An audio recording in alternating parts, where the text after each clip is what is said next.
All right. Hi, everybody. Welcome to the July meeting of the Ottawa RASC.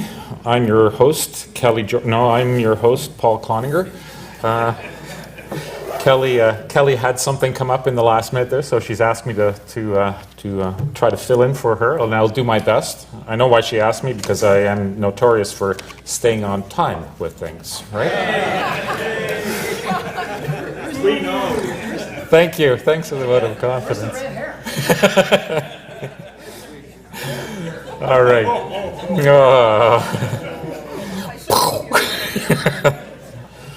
All right, so we have a good program for you tonight. We've got a bunch of really cool info for you. Actually, I've got my schedule. There we go. So that's my introduction there. Dave will do his usual awesome job on Ottawa skies for us. Al has got an interesting review of some of the happenings at Saturn. As most of you are probably familiar with, Cassini is on its final legs there. She's running out of gas, and they're playing chicken with Saturn's rings there. So Al's got some really cool stuff to tell us there. Terrace will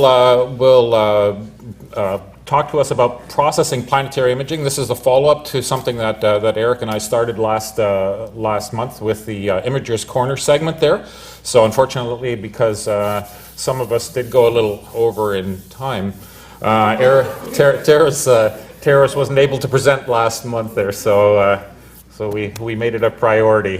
You will have no problem this month, Terrace, I guarantee it. We'll have a break then, and then we'll go into our GA report from Tim and Brian. And before I go and say anything else, I just want to say, Tim and Brian, you guys are awesome. Like, you just nailed the GA. We couldn't have had, I don't think we could have had things go much smoother. You guys just aced it, and I look forward to your report there. And I know there were a couple of, there's some really good images there, and just a lot of good stuff that came out of that. For those of you that didn't have the chance to attend the GA, it was quite an event, and I think everybody enjoyed themselves. David will also then give us an update on FLO and where that's going, and then we'll have our usual observations and announcements at the end there. So, moving right along, because I do like to keep on time. Welcome two new members to the club, Leah Eustace and Michael Garrison. If you're here, thanks for joining our crew. And so far, 34 new members in 2017. So, yeah, we're growing, and I think some of the activities that we have going on in the club, vis-a-vis things like FLO and Smart Scope, etc., I think are really getting people's interest. So, yeah, I think we're on the right track here. So, welcome again. All right, without further ado, Dave is going to talk to us about Ottawa skies. Are you familiar with the new one here? No. So forward, back, laser. Forward is the top Yeah. one? Yeah. Perfect, okay. I think I can handle this. The screen goes black. I know Chris will fix it for me. So good evening. Let's take a look at what's happening this month. So our full moon is going to be on Sunday, July the 9th. We have the Delta Aquarids meteor shower, July 28th and 29th. And best viewing is after midnight, as the crescent moon will have set by then, and they will appear to radiate from Aquarius. Mercury.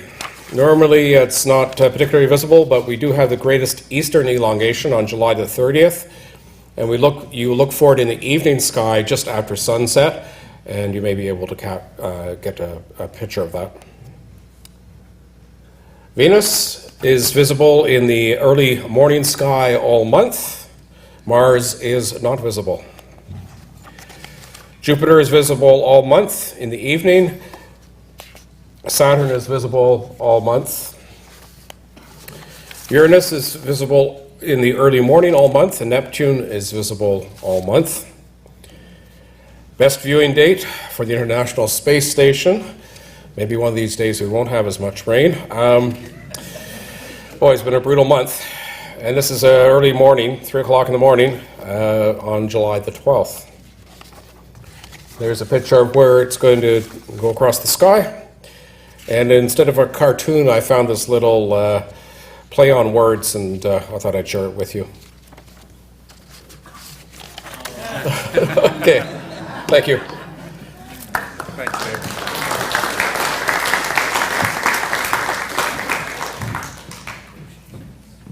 Thank you. Nice shot, actually. It's not mine. You didn't have to say that. You could have taken credit. All right. Go. And up next is Al Scott with his 10-minute astronomy news. And I want you to stay on time, all right? All right. Only 10 minutes. Only 10 minutes. 10 Paul minutes. Okay. So, tonight I thought I'd step back from a lot of hard science and give you something that's arisen out of the Cassini mission. Maybe a bit of a retrospective on the Cassini mission. For those of you who don't know, Cassini is a space probe that's been orbiting Saturn for about 13 years now, and this is an artist's rendition of the Cassini space probe in orbit about Saturn. And so it's running out of fuel. It's nearing the end of its useful life. And so they've decided to spiral it into the planet and end the mission that way. And the reason is that there are some of the moons that, and the science that Cassini has brought forward on some of the moons of Saturn has shown that potentially life may exist there, may not, but Cassini hasn't undergone the sort of super sterilization that some of the more recent space probes have gone through, and it wouldn't be great if that spacecraft smashed into one of these moons to end its mission, because then it could contaminate them, and future studies would have difficulty telling where if they did discover any sort of microbial life, where it came from. So, using its high gain dish antenna, and I think right here, using that as a shield against icy particles, Cassini dove in between the planet and the inner edge of the rings.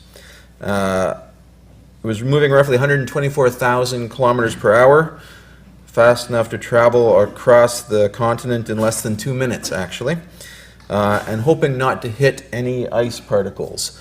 Theories were that inside the visible edge of the disk there really weren't very many particles. They wouldn't be stable there, so there shouldn't be many of them. It's done this now a couple times. It's going to repeat this until about September, diving between the planet and the rings about once a week and taking more information. The trajectory took it around 300 kilometers from the inner edge of the D ring, which is the innermost ring, and about 3,000 kilometers from Saturn's cloud tops. So there's going to be 4 future passes. There were 4 passes through May, and then early July, closest to the D ring. The exact placement is going to change with each orbit. The images are available on the Cassini webpage in raw format, and as they come out in more detailed format, and more processed format. Scientists are going to use the data from this, the final 22 orbits, to measure the mass of Saturn's rings for the first time, inspect the planet's atmosphere, and try to derive information on Saturn's internal structure by studying its gravitational field. So I'm going to go through a few of the images. There are a lot of really cool images, especially of the ring system and the close-ups of Saturn of the ring system. But I didn't put the ring system in here. I decided I would focus on the moons of Saturn more. But before I get into the moons, I just want to show you this. This is just cool. This is the polar vortex of Saturn itself, viewed from 380,000 kilometers out. The vortex is about 2,000 kilometers across. So these are clouds on the pole of Saturn. It's an amazing image. So moving through the moons roughly in order from largest to smaller, this is Saturn's largest moon, Titan, and this is actually an infrared composite. The infrared imager on Cassini can see kind of through the haze and fog down to the surface, where the surface of the moon is covered in lakes of liquid methane. And just recently, they've done some radar studies of these lakes, and by measuring the intensity of the return, they can tell that the lakes are almost mirror smooth, with ripples on the order of a few millimeters to maybe a couple centimeters. So, you're not going to get much sailing on these lakes. The winds are low. So here are three of the next larger moons. We have Rhea, Dione, and Tethys. Rhea is 4,800 kilometers across, very big, second largest moon of Titan. Dione is 1,123 kilometers across, and Tethys 1,060 kilometers across, with a huge rift zone that runs nearly 3/4 of the way around the moon. You can see there. This is one of the most interesting moons of Saturn. This is Enceladus, or Enceladus. I'm not sure where the emphasis falls. It's 504 kilometers across. Most of these moons are covered in ice. This one is covered in ice, but it also has these fissures in it, and it's been observed to be emitting icy brine from geysers, which is really interesting. And it's believed that Enceladus has a subsurface ocean. Currently, our best estimate of the ocean itself is about 10 kilometers deep, under 30 to 40 kilometers of surface ice. And this is heated by geothermal processes and insulated by the ice. So it's possible that there could be life down there as well, but awfully hard to get down there to find out. This is Iapetus, a very intriguing moon with basically it's got a stripe around the equator here. Not sure what this moon is. We know that this mosaic taken on December 31st, 2004, the moon is 734 kilometers across. And one side of this moon is dark black as velvet, the other side is bright as snow.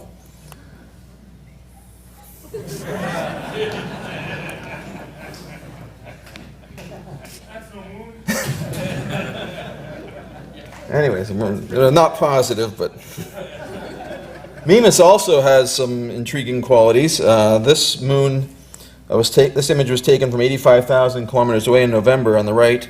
Mimas is 396 kilometers across, and here you can see it on the left next to Saturn and the rings. This is one of the smaller irregular moons called Pan. These are two different views of Pan, acquired on March 7th by the Cassini narrow-angle camera at a distance of about 25,000 kilometers on the left and 37,000 kilometers, the other way around, 37,000 kilometers on the left and 25 on the right. So what's going on here? This is a weird-looking moon.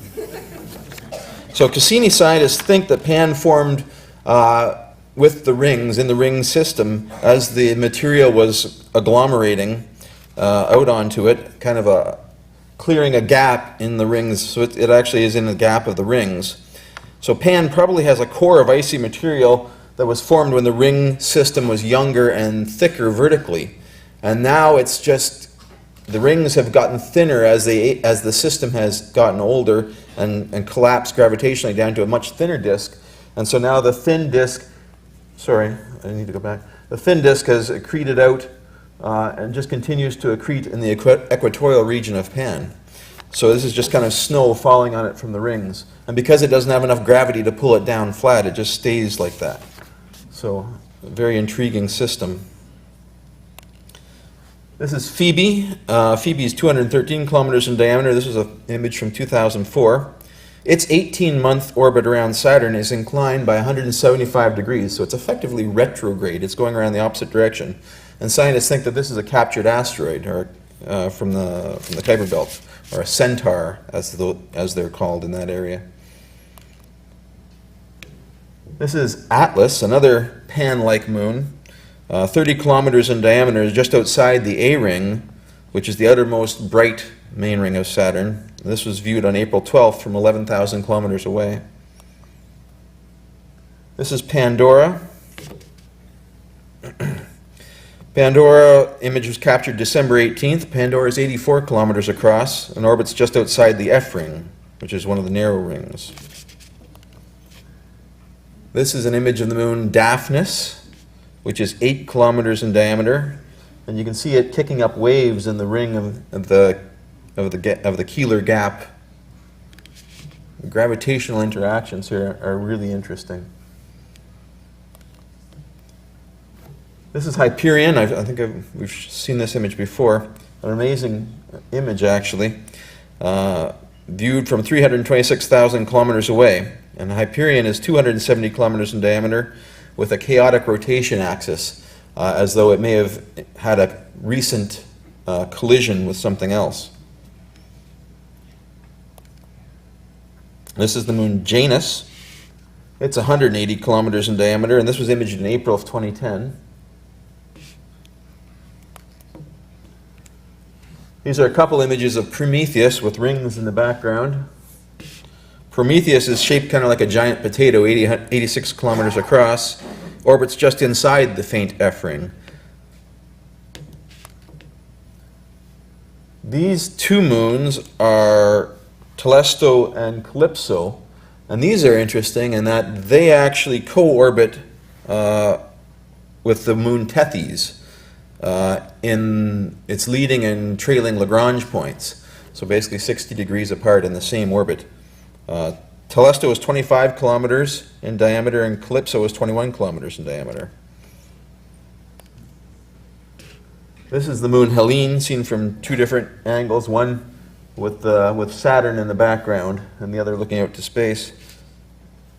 Helene is 35 kilometers in diameter and is also in a Lagrange point of the moon Dione.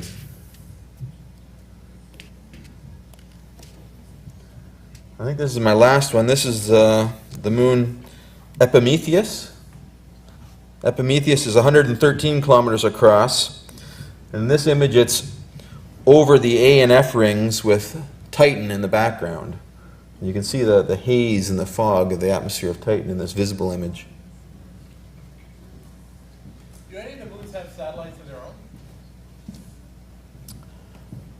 Not that I'm aware of. The question is, do any of the moons have satellites of their own? I'm not aware of any that do.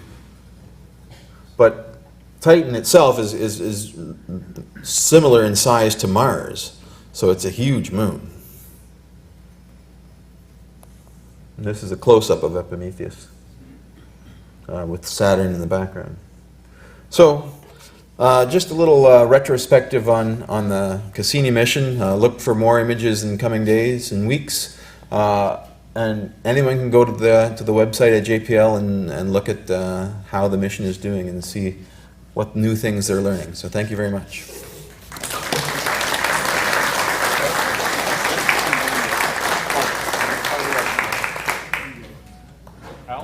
Actually, Chris just tells me that it must be my crack the whip on staying on time. It says we've got time in the first half, so if anybody has questions for Al on his 10-minute update on the moons of Saturn there, feel free to shout.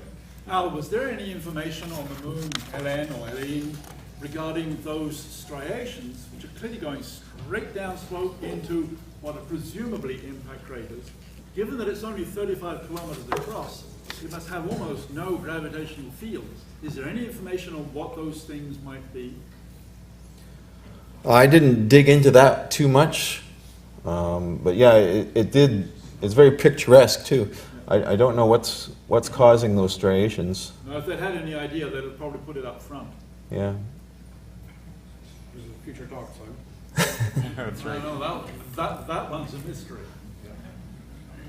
I had one, Al. The moon that you showed orbiting in the Keeler Gap, or possibly creating the Keeler Gap. Daphna S. Yes. Daphna, yeah. It showed the gravitational ripples of its passage, but only on one side of the ring plane there, whereas it was smooth on the top. Is that an effect of perspective, or is it the difference in the size of the particle distribution in the different rings? Do you have any idea? I think there's waves in front that you just can't see. So I have a different picture of this at home. I'm pretty sure there's waves. It's due to the direction of travel. Okay, so someone has said that it's due to the direction of travel. I'm not sure exactly, but it could be that there's waves on the other side symmetrically. Okay, cool. Yeah, you'd have to look at the picture. There is a picture that's bigger, it's wider angle in this. I'm pretty sure I remember seeing the waves on the front side. Yeah, It's interesting, it could if be right. you look at the ripple right over on the right-hand side, the ripples are in the light layer. And if you look on the right-hand side leading towards the moon, you can see that light layer cuts across the overall layering in the rings. So the ripples are confined to that light-colored layer. The light-colored layer doesn't exist on the other side of the gap. For some reason, the material in the light-colored layer is what is rippling. I think the lightness might be in part due to receiving sunlight at a different angle, because there's not only a lateral, there's often a vertical component to the disturbance, so you can end up with the ripples curling up a little bit at the edge, and then you can get a little more direct sunlight that way. Yeah, that's a good point. There's also an interesting piece on that moon. I don't know if that's an imaging artifact or not, but if you look to the lower left of that moon, it almost looks like there's stuff trailing it or being kicked up. Yeah, see that faint arc? I actually have never noticed that in pictures of Daphna S there. Yeah, don't know if it's like just sort of part of sweeping up material as it passes through there, or it's hard to say. And that's also, it's interesting, all these moons are sweeping up material, and some are losing material as well, and that was one of remember Iapetus, the one that was the Death Star. The reason it was white on one side and dark on the other is the white is the forward side as it impinges on the snowy ring particles, and the dark was the trailing side. Interesting. Wondering if you could comment on, did you use the handheld mic? Do you want to, where's our question first? Sorry. It's interesting to me that sacrificing the Couple of rows there. Hang on, just a second there. There you go.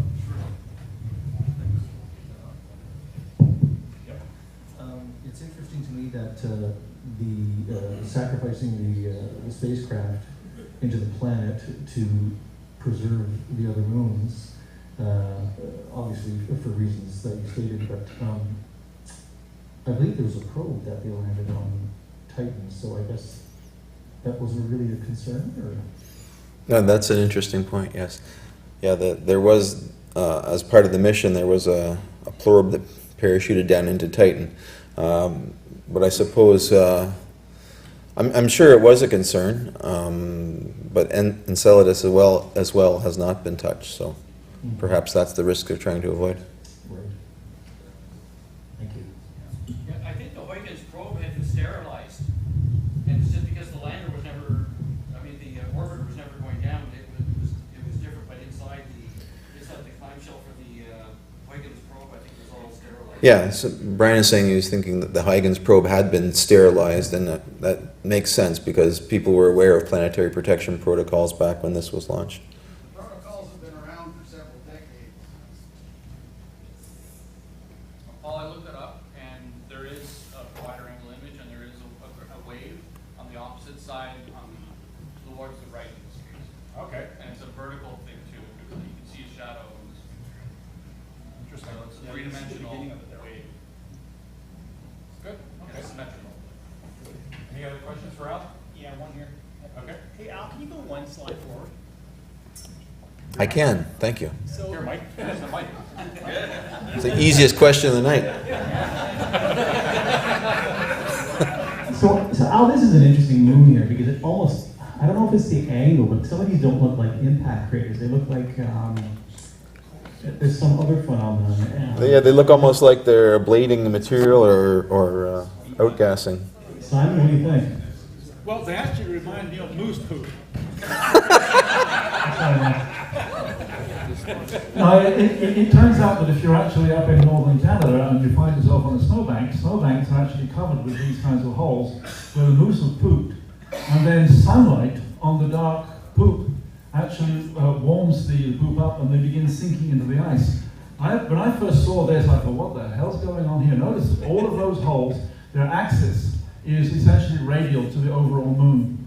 And I'm wondering if what there was were actually dark, could be impacts, they could be what they call tholins, which are hydrocarbons left after a certain amount of sublimations occurred. And if they actually have warmed up under sunlight and then sunk down vertically into the moon. That's the only explanation I can think of. Either that or it's an extraterrestrial heartbeat bar. I know that voice. Well, I was going to say space wasps building a nest, but Oh, that's good. Simon's moose, I mean, how Canadian is that, right? Happy Canada Day, Simon. All right, are we good? We're good? All right. Thank you, Al.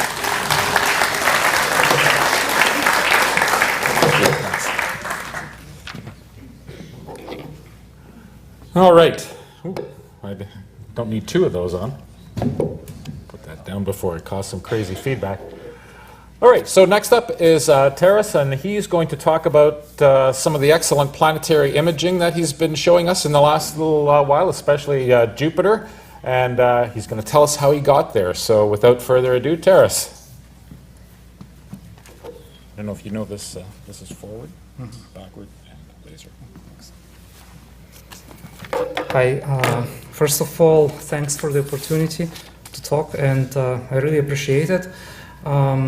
It's my presentation, which was supposed to be 10 minutes. It might not last much longer because I haven't added too many other slides, but let's aim for 15. So I will make a general overview in this presentation of the process without getting into specific details, how each of the steps is done, and any particular algorithms. Just generally, I'm gonna try to describe the process from the start, from the beginning to the end. And later on, if you have questions, I'll be glad to answer them. Or if this invokes any interest, then maybe I'll extend it later in next conversations like this in the future. So let's start. I'm going to start with the quiz. I wonder if you can see this clearly or tell me what it is. There is a message there. I wouldn't say encrypted, but I put it there, and it's among this noise. Can you see anything specific about it? Did you forget to take your lens cap off again? Close enough, but no, there is actual object there, so it's not taken with the lens on. Essentially, I have 29 more images like this. Well, not exactly like this. The noise is different. It's a really good noise, and it's random. But there is also the same message all over them. And what I did, I took first pixel of each image, of all of those 30 images.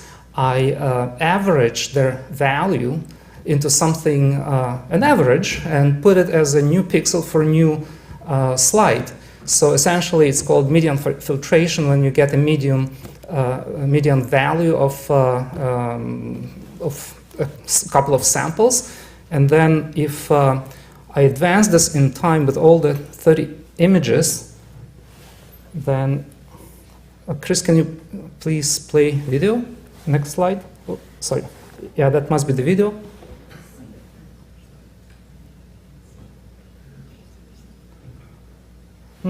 Well, it doesn't look that well on the screen, but essentially there is a information word encrypted on it. I think maybe because of gamma is a little bit different. So essentially this is what it was supposed to be like. And this is actually the next step. So after doing this stacking, this averaging, what I do is I'm trying to extract even more information from that image by stretching the histograms here, which means that I'm making a little bit darker things much darker and a little bit brighter things much brighter. So by doing that, you can clearly see now that some information comes out of that image. Essentially, this describes from A to Z what is happening with planetary or any type of imaging taken from very, very specific dark and limited seeing and so on conditions. So let's take a look what I'm using. When I said about these bad conditions, it doesn't mean that you really have to use any kind of equipment. For planetary imaging, it's really important that you try to get a little bit better equipment, a little bit better camera, and a little bit better filters, because everything adds to the quality of that information that you get. Essentially what you get as that information really mangled with that noise is your pictures, your frames. So my setup, it's just, well, I can't afford really expensive things, but the advanced AVX mount used for tracking, and it's of course equatorial mount. I'm using 8-inch Schmidt gas meat, and I use camera with T-ring and a lens attached to it. Now there is a different ways of taking the planetary images. You want something which is well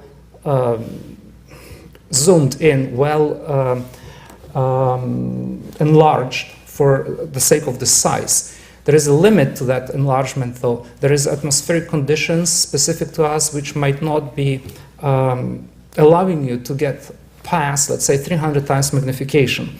So I'm using, particularly for this case, it's a Hyperion lens, 5mm lens, attached to the regular camera with a T-ring, and there is a little bit of disconnect because the T-ring comes with M42 thread, while this lens comes with M42 and M43. So there is a ring in between which joins them together. Once it's joined like that, it's easy to insert it into 1¼ inch scope with proper diameter.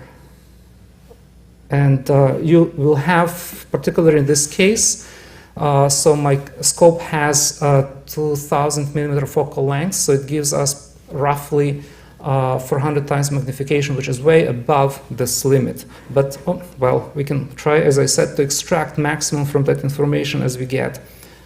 Another way of taking planetary image is using the Barlow lens. Barlow lens, this particular one is like a horrible 5-time magnification. It's really not something commonly used, but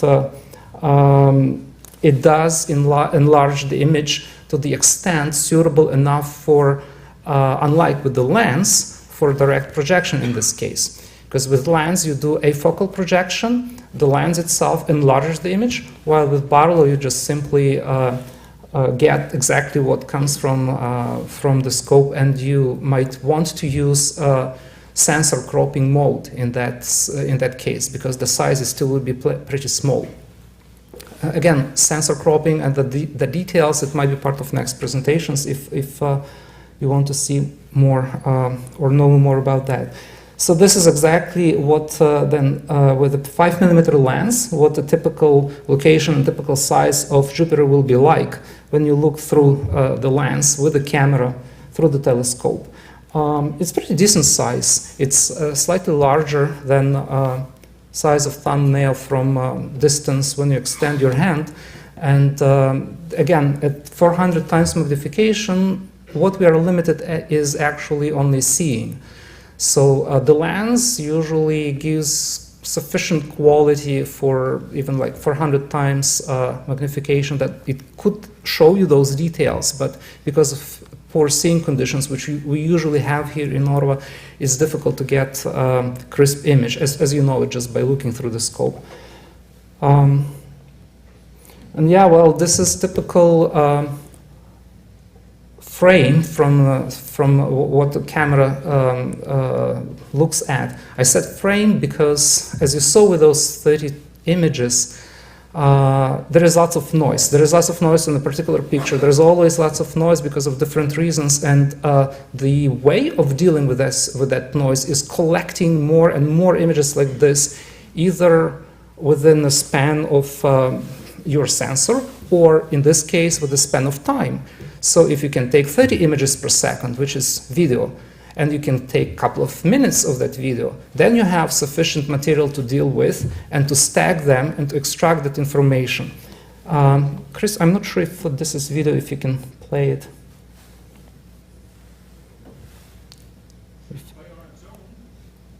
Oh, this might be, I think.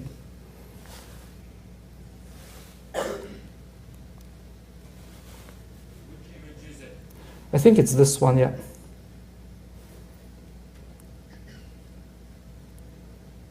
Oh, I might be wrong. I'm puzzled. I don't know why it's not playing. Oh, that's okay. So let me advance then this. Again, this is still more or less decent picture, while some other frames as you figured out, this is the frames of video taken namely that way. Some other frames might be very fuzzy. Some other frames might be more crisp. So like this one. So it's a set of different images in a video which only depend on what the scene in the moment is like.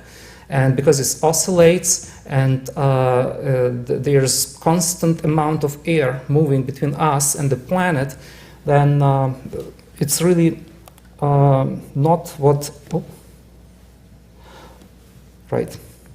So I'm not sure if that video didn't play, but I wanted to show the actual content of what video would look like in the process of it's been played back.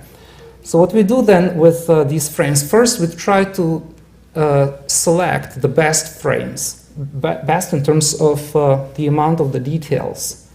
And then once we got it, I have this example of 2 frames. One is this one, which we can see. The other, I put it on top of it. And for the sake of demonstration, I'm mixing them. Mixing means that this layer, which is on the top, the opacity, I change it to 50%, which means I'm taking 50% of this image and 50% of this image above. And you see how the quality changed. There is much less noise on this image compared to the previous slide. And well, if we've done it with 2 images, we can go on and do it with more. And eventually, this is with 4 images, so how to do that with more or 4 images? We combine them in groups of 2 and stack them. Combine them in a group of 2 and stack them. And then these 2 can be stacked as well. So these 4 are stacked into one image, and you can see here visually the difference in terms of noise, each of those, compared to the final result. And again, this is only 4 images. If you have 30 frames per second, then of course this can be extended this way, and you will get much better result. And again, this is the very same image as on the previous slide, just side-by-side comparison. One of those 4 frames compared to the result. You see how much smoother the image is. There is less noise. I wouldn't say there is lots of details on it yet. But still, you can definitely say that it's less noisy. And less noise means more signal, more information. I think this won't play either, right, Chris? Let me try it. Is it play button? Oh. No, let me try it. Sure. Where was it? Is it previous to this? Yes, this one. No. Well, it's okay. For some reason, the projector and my computer aren't liking movies tonight. That's okay. Let's advance, because what I wanted to show is actual footage taken from Florida. The previous slides were just here in our latitude, where the scene is awful and where Jupiter is pretty low. So I had a chance to go to Florida last year, where the Jupiter was pretty high that season, and the amount of atmosphere between us and Jupiter was much smaller because of the height. And on top of that, the Florida air is different from ours. It's not as subjected to the oscillations because of a large body of water surrounding Florida, and there is more this latent flow which keeps things stable. So the video compared to one which we couldn't play from Florida would have showed you the difference in quality, but I think we'll... yeah? If people can bear with me for a second, I'll play it some other way. Sure. Hold on a second. Mm-hmm.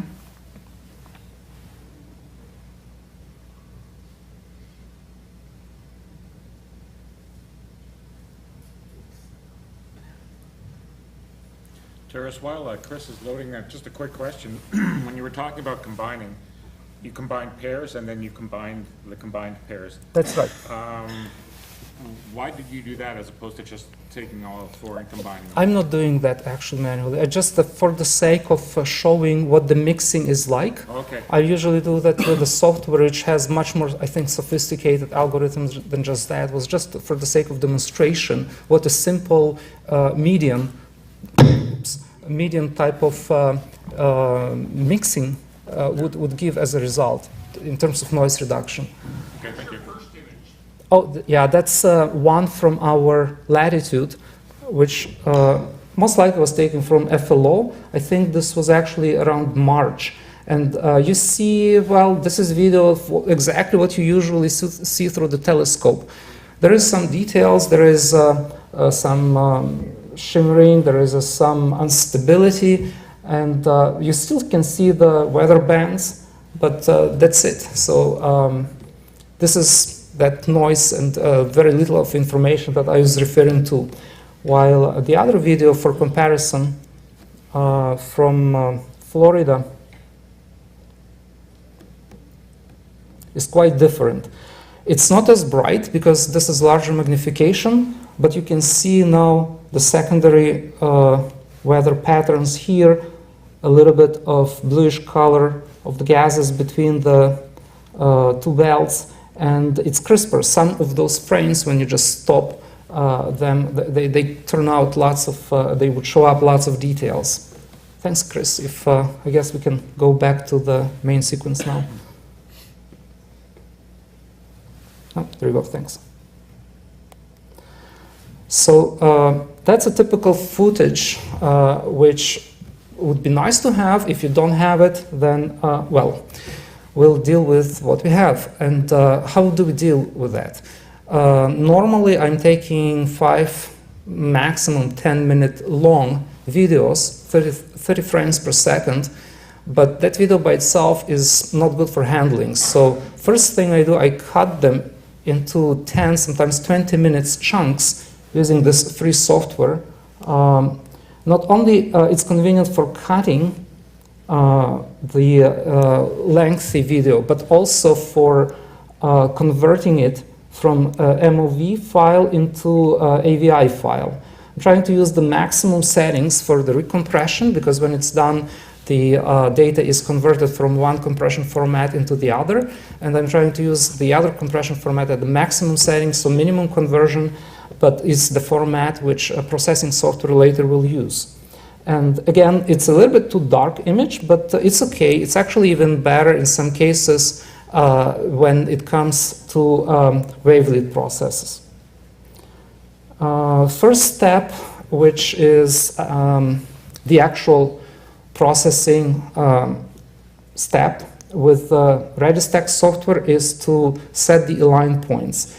There is an automated way of doing that. You just load your image, you push this button here, set points, and it provides you with automatically selected like hundreds of these points that the software thinks they're critical because they signify some details. You can limit that number here by reducing the number of points, but the software only relieves the strongest points with the most contrast on the image. But I found it actually not too efficient, and I can give you a good tip with that. Don't use this if you want to process it. Instead, either use alignment by the center of gravity, or combination of alignment by center of gravity plus minimum amount of these points. So what center of gravity would mean is that this image has some luminosity. That luminosity is concentrated somewhere at a region, and the software will calculate what is the center of that luminosity. So if it's right there, say one of these points, it will show you the center of luminosity. You click and add one more dot there, and you will get the center of gravity alignment setting. Also, for visual purposes, it's, as I mentioned, it's kind of too dark, so changing gamma helps you to see your visual feedback from the software, what it would be if, it would not affect the actual processing, but visually it helps you to see your image a bit better in case of it's too dark. So software does the alignment automatically upon you push the align button here, and the next step will be limit. So what do you limit? As I showed you in the previous example, there are some frames which are better, some frames are worse. So the software goes automatically by looking at the histogram of each and every of this image, and we'll select those images which have the best quality in terms of the details. And you limit that by setting up this number here, best frames, 80% of best frames. So it will reject those frames which are fuzzy rather, and take 80% of crisper frames to align them. And this is the result of alignment. It shows you each of that point, how much did it kind of move or maybe shifted as these green dots here. So it's aligned. Next step is stacking. So stacking is actually combining each and every of those frames such a way that it collects tiny bit of information from each of them and adds them on so that it creates a final image. There are some settings here which pretty are essential. So normalization of frame, which means that each and every frame will be treated with the equal luminosity or brightness.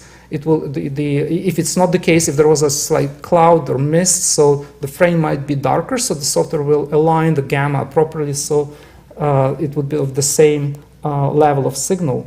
Correct geometry, I really don't know exactly what it does. It doesn't really help, it doesn't hurt to have it corrected, checked like this, so it always gives good results, so we keep it. The other things are only if you want to export the result as an AVI, so this is not much in use. And this is the result of stacking. Again, it's pretty dark, but this is the final result, which has lots of information, and it's not impressive.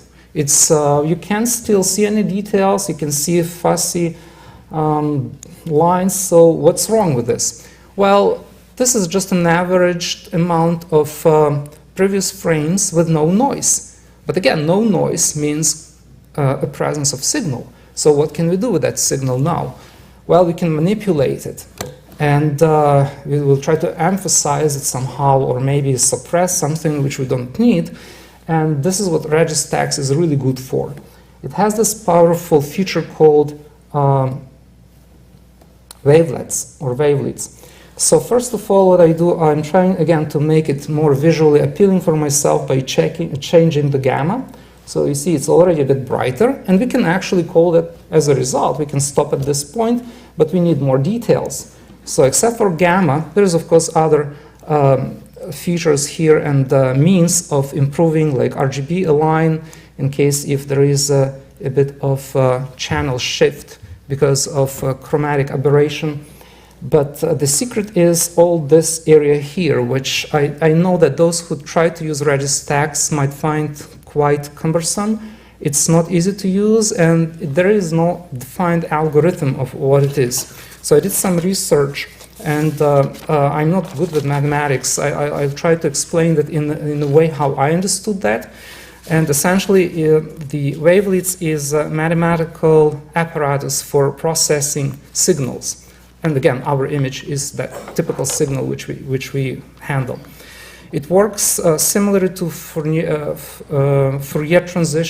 transforms. If you know the Fourier transforms, they try to represent any signal as a set of sines and cosines waves, and they turn your signal from time domain into frequency domain. So if you apply that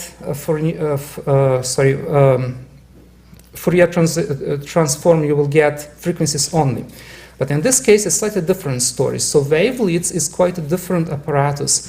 So instead of using sines and cosines, it uses wave function. It's similar to the wave functions used in quantum mechanics. It's also psi function, but it has a limitation in time that is active. And that function is applied to the signal in such a way that it produces, unlike Fourier transforms, it provides you with two-dimensional array of data. So one dimension is translation, and the other is scale. From what I understood, that translation is how you advance that wavelet function through your signal, which means that it shows you the location of your image. While scale, it's similar to musical scale. It defines a range of pitches or the actual frequencies which work in that range. And those scales that are represented here as so-called layers. So to change the frequency, you move these levers here, and you could see the result of that wavelet being applied within that particular scale to the image. And what it does, well, visually for us, it will result in sharpness being drastically increased. So it will extract the information from this image and show it as the details. And again, one more thing which is specific about these wavelets is that unlike Fourier transforms, it's handling very well those situations when there is abrupt change of the signal, which means the details. So again, these settings here and change of them, there is no defined algorithm how much and what you should do. But one more good thing about the Registax is that there's additional things here which is sharpen and denoise. So on top of applying this wavelet, it also will try to do two additional algorithms of sharpening and denoising. So sharpening is an algorithm when it's simply, like, if those who use Photoshop, they know how it works. It's trying to increase the sharpness, but at the expense of noise. So it will add noise, while denoise will try to get rid of it. Apparently, combination of them will give you better results than just applying the wavelets themselves. And on top of that, there is even yet better way of handling it. It's when you use linked wavelets. Again, it's difficult to explain without getting into mathematics, but there is algorithms on the web which tell you exactly what to do. Like, go there, change this to linked wavelets, move this to the amount until you see this and that, and then do this and this. So essentially, they give you idea how to handle that without really overdoing that or not doing enough. And this is more or less what the process looks like. So the very same gamma panel, the histogram, you don't want this to get too much here because it would be too much of a contrast and most likely that overdone situation. Yet you would try to keep this more or less of the equal shape. These are typical settings for this particular image. There is a way of saving them here. So next time you process another batch, 10-second batch like that, you will be able to use exactly the same settings. And you have the result as perhaps something close to this. You see that, again, this 10-second video which was processed, it's only 10 seconds, which means there's still not enough information, and a lack of information result, again, in noise. So we see more details, but again, there is more noise coming out of it as well. So what do we do then? Well, we take 10 seconds, 10 seconds, 10 seconds, and then we combine them in Photoshop, again, in the manner as I described above. So we simply stack them manually. You can use the same Registack to restack them, but I found that you have more control in this particular case with Photoshop. And this is already much better looking result with only 2 frames. And if within 5 minutes you have, let's say, 10 frames or 20 frames, then the result might be getting pretty impressive. So this is the final result of stacking, if I'm not mistaken, 15 frames of the video taken back in Florida. Nice. Thank you.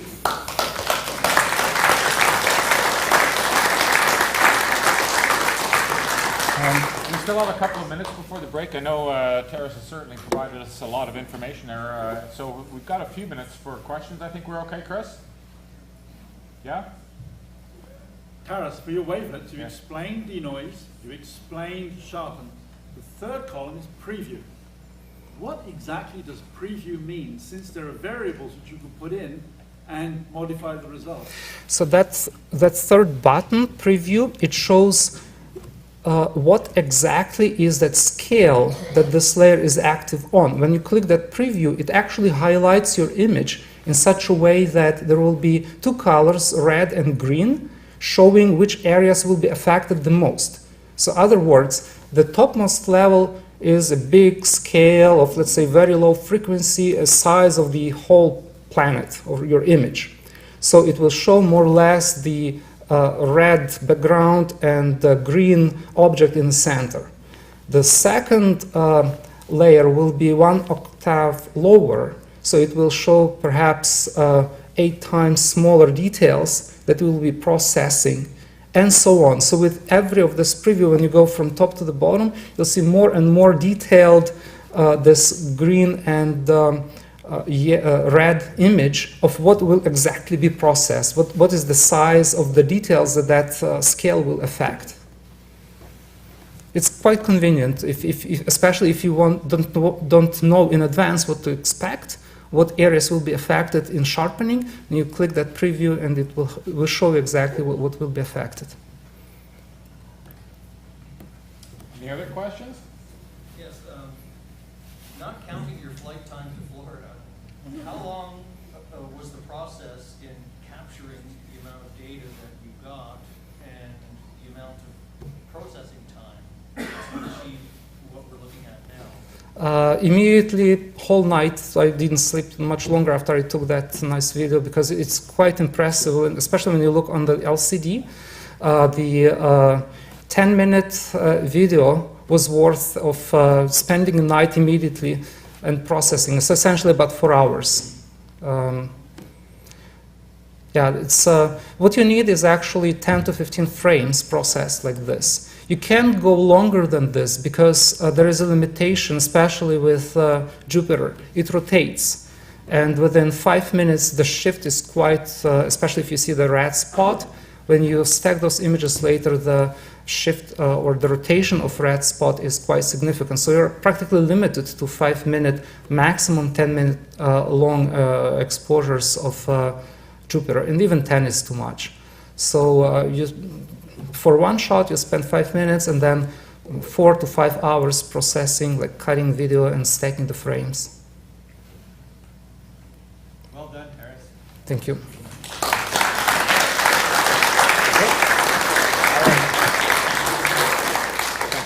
Good like. All right, so moving right along, because I do like to stay on time, we are going to. Some of us do. Yes, that's right. Right, shove off. And here's trouble, right? Shove off. There we go. I'll be timing you. Oh boy, here we go. All right. Go for it, Brian. There we go. Thank you. Thank you. Where's the kilt? Yeah, it's still hanging up, drying out, and all that kind of stuff. When we were, remember when we were organizing this this General Assembly, and we went through some angsty periods wondering, boy, are we going to get the numbers? Because we had kind of a nominal number of 130 all told, and if we had 130 all told, that was our kind of, we hoped it would be kind of the break even and everybody would be proud. I had a number in my head of 147 and a half people. That was the number I had in my head. And not too long before we closed off the registration, I remember Tim calling me up and says, well, we're over the 80 mark. And I thought, holy moly, right? And then it grew. Most of these GAs, from what I can understand, run about 165-ish people, something like that. Our registrations started rolling in, and they rolled in, and they rolled in, and they rolled in. We ended up with 240 registrations for this General Assembly. So, you know. So I owe that to, we had a good organization in place, but also we had, I think we were doing it at the right time. I know it was might have been awkward, certain things with the Canada Day weekend, but it was the Canada Day weekend, Canada 150 in Ottawa. And to all the people who were coming from across the country, that's a big investment for them to plunk down money to fly to Ottawa, the expense of the accommodations, the expense of meals. I mean, it's going to cost money, and they supported this GA in the same way you did, with basically 100% spirit, and it was amazing to see. There was a vibe going through that. I wish everybody here could have been there, but there was a vibe going through that place that was just phenomenal. People were in a good mood. There was just a great spirit that was alive there. Jennifer Thurston Saunders and Laura Dimmick at Algonquin, the food services and the venue services there, amazing. They laid out perfect coffee breaks. The banquet was something else. But anyway, let's have a look at what we did there. All right. So registration desk. Okay, so we can see Tim, David, and Sari there. These guys did yeoman work. I mean, the people who are wearing the blue shirts. We didn't want to give you red shirts. David, you're here, eh? And yeah, we didn't want to give you red shirts like on Star Trek, for God's sakes. All right. We actually toyed with the colors. Oh, red looks nice with the badge. Oh, no, we can't do that. We can't do that. But anyway, these guys did a lot of great work for us, and sometimes it meant stepping back from the desk, and I'm thinking of you, David, right now, to take care of somebody who needed a little bit of extra assistance, and you stuck with that person until they were sorted out completely. So just, David, a tip of the hat to you for doing that. Chris? All right. So there we were. We had a beautiful room set up there. The arrangement was nice. It was. I was trying to imagine this in my head, even though Jennifer had told me how everything's going to be laid out. But it was great. We're getting ready for the keynote presentation. Tim, as president of the Ottawa Centre and vice chair of the organizing committee for the GA, got up, welcomed everybody to Ottawa. And we're just about to introduce Ken Hewitt-White. I'd be introducing him in a moment. The telescope there, Gary Boyle very kindly brought his telescope in. That's one thing that Ken Hewitt-White had wanted to have, just as a bit of a prop. And Gary also drove out the next day to pick up our banquet speaker, Nadine Massé. So let's go to the next one, please. And there's our keynote speaker, Ken Hewitt-White. And he showed us all the way along why he was the right choice to be our keynote speaker. His long association with the Rasc and with the Ottawa Centre, right? All his pals are sitting in the back row right now, all right? So it was great. He was here. He was a member here during the centennial, during Canada 100, and here he was back for Canada 150. So he gave a good presentation. He worked without slides, and I was a little bit leery about that. But he said, no, the slides would just get in his way. I said, okay. And he went on, and he described about what it means to be RASC, the Royal Astronomical Society of Canada, right? So he tells the story, this long history of his involvement and the people that he's met, and it was just wonderful. And at the very end of the presentations on the Sunday, he had a small presentation again on his personal experience of meeting John Dobson, the guy who invented the Dobsonian telescope. So it was nice to have that we had Ken for the whole weekend, and he bookended our proceedings. So it was very, very nice. So apart from the tie, right? Okay. Brendan Quine, Ben Quine, came out from the Algonquin Radio Observatory, and people really enjoyed this talk as well. And he seemed to have a way with people. He had a way with the information, and he pulled a lot of different things together. So it was very, very good that way. All right, let's go to the next one, please. Got people away on our bus tour to the downtown on Friday afternoon. And so while these guys were doing that, we were doing some tidy up, getting fixed up, ready for some of the, we had the banquet, don't forget, coming later that evening. Unfortunately, at 12:30, these guys are leaving just about 12:15, or 12:45, 12:30, I dashed home because I had to write an article for the newspaper. And then I had to write that, and then I had to dash off to the Civic Hospital area to interview somebody for a magazine. And then I got back in time, they were just flashing up the barbecue there, and I didn't have time to sit down and eat. So young Ruby, who was there on the weekend with her mom, Julie, brought me a couple of hamburger patties on a bun and a hot dog, and she said, "What do you want on them?" I said, "Nothing, I have to go to the airport to pick up our Ruth Northcott lecturer, Eric Steinbring." So I'm munching on this stuff on my way driving to the airport, and that probably was a mistake, but anyway, got Eric Steinbring, and we went straight out to from there. We went straight out to the Star Party and the Diefenbunker from there. I think there's a photo later. But right after the barbecue, or just before the barbecue, Kelly set up the panel discussion. I wasn't there for it. I was still in the middle of an interview. So she took care of this panel discussion, and then she gave her presentation. Remember when she did her desserts here, right? baking beyond, so it was really great. So she did an excellent job. She was also a great helper for the banquet, setting things out, and she actually has a very good memory, much better than mine. So it was good keeping me on track and sorting things out in a more sensible way than I was going to go about it. Let's go to the next one. And she was on time, too. She was on time. Chris, can we back up one, please? Can we back up? So on the panel, so that's Ruby on the panel. That's her there?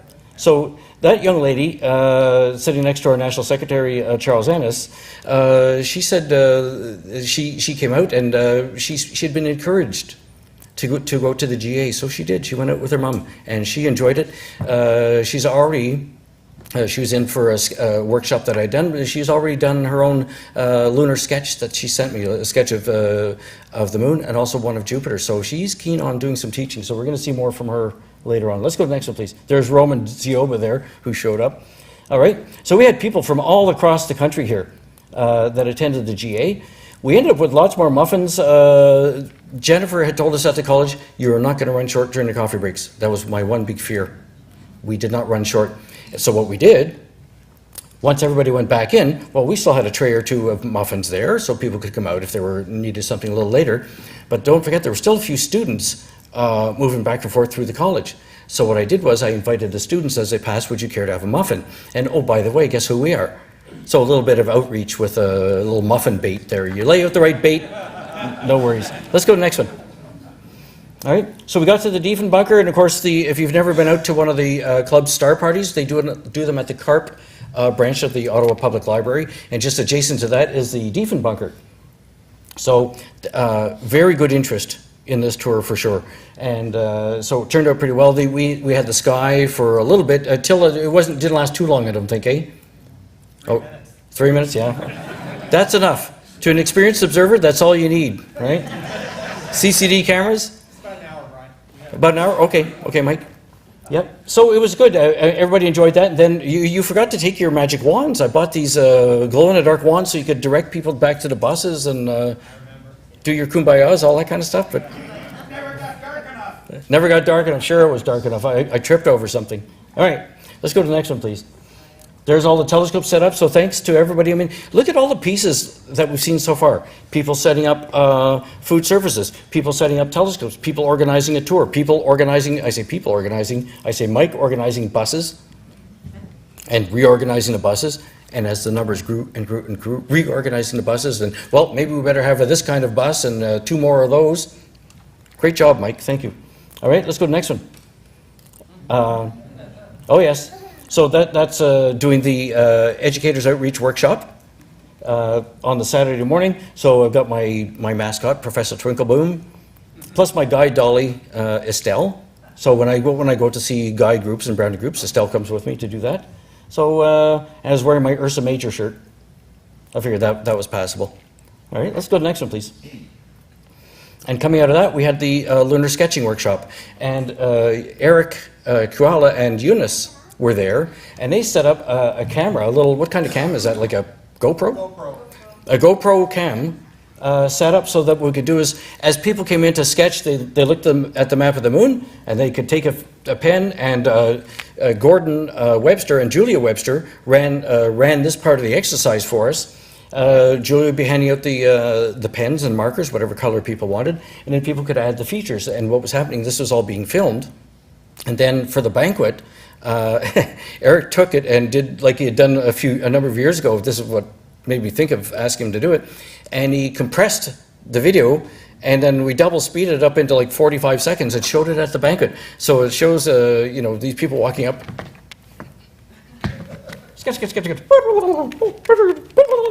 You can almost put the racy piano music with it. That's what I probably will do next time. But that worked out really well. Let's go to the next one, please. Carmen gave a nice talk on Charles Messier. I actually heard some nice comments about our Ottawa. One of the things I wanted to do, of course, was to showcase as many Ottawa Centre presenters as we could, and I heard good remarks about all of the presenters that we put up for that. So there she is, getting her little thank you gift for her presentation there. Okay. Simon had he had a good room full of people, and boy, did people not leave you alone about controversies. Hey? Yep. But people are asking about, but I mean, when you give people a presentation that makes them stop and think, or just, well, wait a minute now, how are you figuring that? Right, gets all the gears turning. So this is what's happening, and people are asking for copies of the presentations. They asked for Carmen's, they've asked for Simon's. So we're going to see which ones we're going to end up making available. All right, let's go to the next one, please. There's our Ruth Northcott lecturer, Eric Steinbring, Dr. Eric Steinbring from National Research Council out in Victoria. And he had done some work up in the Arctic on sighting small telescopes. So he wanted to see, well, where can you put telescopes, how would they work robotically and everything. And it was quite a, there was a lot of nice humor in the presentation, a great guy. And he had worked with my daughter when she was working up in the Arctic, had run into him there. So this is why she thought he might be a good presenter.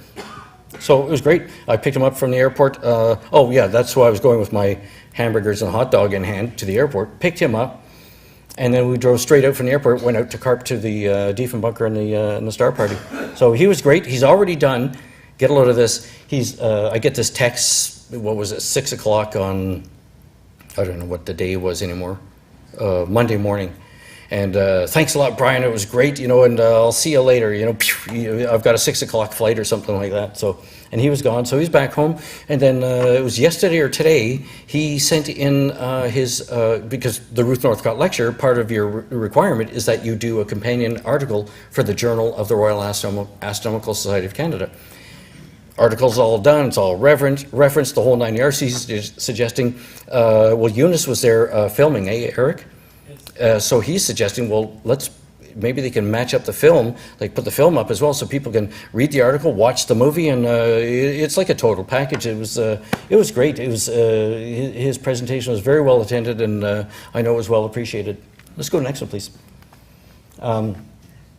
Okay, yeah. So National Secretary Charles Ennis, and I'll just point out the sign that's down at the bottom there.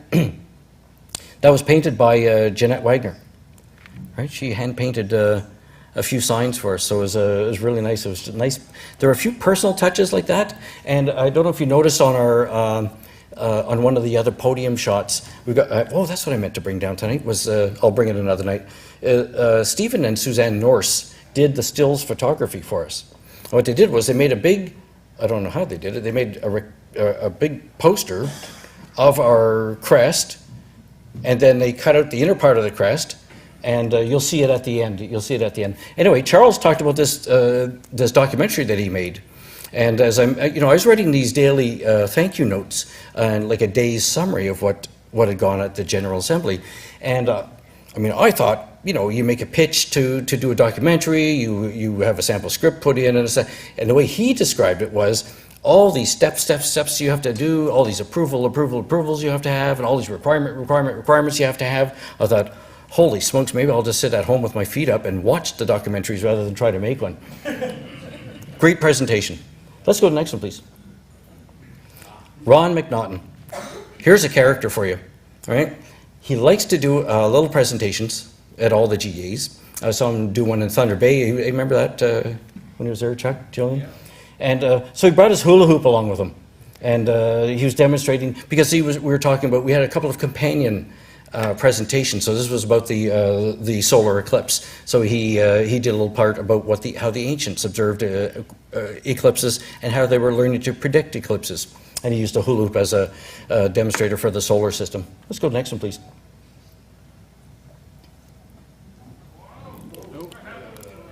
This didn't happen at the GA. He tells all the presenters, give me all your stuff, I'll run out from just my computer. Nothing can go wrong.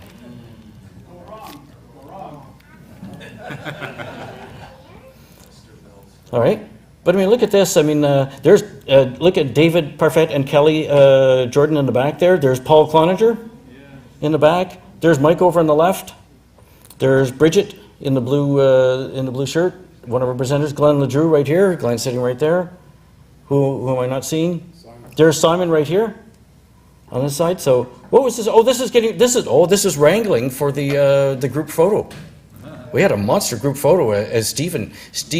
Don't tell him I said so, but Stephen and was giving me heck for saying, boy, we've got so many people here that they're going to have to climb up all these stairs up in the lobby of the Commons building at Algonquin to take a shot down. I haven't seen the final photo yet, but at the banquet, what we did was we had a table for missing friends, set for missing friends, and I described how there was a wine glass representing the wine that we shared when our friends were alive and we were enjoying their company. There was a cruet of vinegar, and this is all that I talked to Kelly about this, and she set that up for us very nicely. Cruet of vinegar for representing the bitterness of life, and of course then there was a bowl of salt with a little spoon in there representing the tears we shed when we lose our loved ones. So it was a nice moment. So this was my version of doing a grace for our banquet, and we had with us, of course, Linda Meyer and her son Matt and his wife Melissa and their babby James. And of course, last year we lost Linda's husband Rolf, and he was a comet discoverer and a longtime member of the RASC, good pals with Ken Hewitt White and the gang in the back, right? So David Levy, I was yakking with him at one point, and he said, well, maybe he could give a toast. He couldn't come up to the GA, but he said, well, when I described what we're doing there, he said, well, maybe I could give a toast to Rolf. I said, that'd be excellent. And so we'll set it up by Skype. And I told him, I said, anybody who's doing anything by Skype, I also need a video in the can. For the simple reason that is I don't want the moment to be lost in case we lose the Skype signal. Well, we'll just roll a video. Well, and Chris was ready to go. He's got everything set up there. He just had to, it's like a little switch, bang, bang, and he'd be right in. I would tell people that would be going to a video, but there it was. So he presented live like this, and Linda Meyer had no idea this was coming down. And she told me afterwards how, how much it meant to her. And I think when we're doing things, when we're organizing something like this, the whole point of it is we don't do things differently than we normally would. In a way, we just do. This is who we are. So basically, what I was hoping to show the rest of the country was this is who we are. This is how we do our things. This is how we take care of our people. And he did a great. David Levy gave a great toast to Rolf, and it was just perfect. So, and while that was going on, of course, I got to I took baby James so Mommy and Daddy could eat their supper, and gave me a good time to power down a little bit myself and just walk back and forth with the baby. So, right. There's our banquet speaker, Nadine Mansay. There's that crest I was telling you about on the podium. So Nadine came in from Hawaii, from the Canada-France-Hawaii telescope. So it tells you there haven't been that many resident astronomers there over the years, but I think that gives you an indication of the caliber of scientist, astronomer, educator, and you could probably be locked up in a spacecraft with her. It's the same type of thing. This is what they need. Can you get along with that person? I think she embodies every single quality like that. She gave a wonderful presentation. She talked about, of course, the Canada-France-Hawaii telescope. What is it, 3.6 meter? That's what I meant to check. Is it 3 point? How? What is it? 3.6. Oh, good. I got it right. Okay. And Momegantic is 1.6? 1.6. Oh, I remembered. I was typing my final day's notes, and I sent it out. I knew there was something I forgot to check, but I was having trouble with the internet, and then suddenly it was gone. Okay. She did this great comparison because the observatory on the left, the Observatoire de Montmégatic, that's in Quebec, right? And she did a lot of her training on that scope. Well, it turns out that 6 or 7 of the 9 Canadian resident astronomers at the Canada-France-Hawaii telescope who at one time or another been on duty there had trained at Montmégantic. So this was a great training scope on the way up to the big scope, but she talked a lot about the comparisons between the two instruments, and also she was able to, well, of course that's a wintertime shot, but of course she's now parked where they get snow up on the mountain on Mauna Kea once in a while too, but generally where she lives it's warm. She does a lot of public outreach in Hawaii as well. So she was chucking it to Eric Steinbring, our Ruth Northcott lecturer, who was talking about minus 20, minus 30, minus 50 degrees. Yeah, remember, what was it? Sublimation baseball Eric had showed us. You take these balloons full of boiling water and you pitch them up outside and you hit them with a baseball bat and the thing just goes poof, instant cloud, it sublimates and there's nothing ever hits the ground, right? So she did, she was very smart. She was able to take her prepared presentation that she had. She was working without notes, but she was also aware of other things going on. So she was a true pro. She brought in the little elements, so everybody in the room felt like we all belonged with her. So good job, Nadine. It was our three our main guest presenters that we brought in were perfect in the roles that we asked them to play, and it just convinces me that the effort that Tim and I put into talking about our choices with this, and then discussing those choices with our Ottawa Centre Council, we did the right choice, I think. So that was very good. Let's go next one, Chris. Oh, it's time. There's Eric Steinbring, our Ruth Northcott presenter. There's Nadine, and we're drawing for the door prizes there. Yep. So it was pretty fun. I was on vapors at that point. I'm telling you, just running on fumes by then. All right. The award winners, right? There's the award winners. So I'm going to start. Just a couple of people I'll point out. So over on the, I don't know what this is. The guy with the tan-colored pants. That's Ivan Semenek. Remember seeing him on Discovery Channel and all that before? So he won the Simon Newcomb Award. But we also, can we go and show Simon Hanmer in the back? Who had that pointed? There's Simon, right? Service Award, National Service Award. Mike Mogadam right next to him, National Service Award. And boop, Charles O'Dell, National Service Award. Congratulations to our own award winners.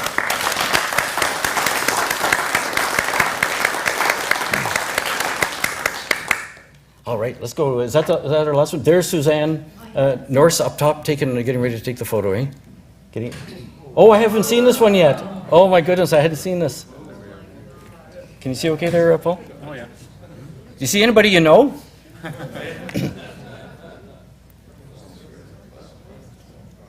Yeah. Oh, there's the baby. Look at that. There's baby James. Yeah, so did I tell you our food services hostess, Jennifer Thurston Saunders, while I think the awards presentations are going on, baby James fell asleep in my arms as I'm walking along. I'm just cooing with him. He'd already thrown up on my shoulder. That was great. And so she says, Jennifer came up, she said, I think I'm going to hire you as a baby whisperer. So, before the GA,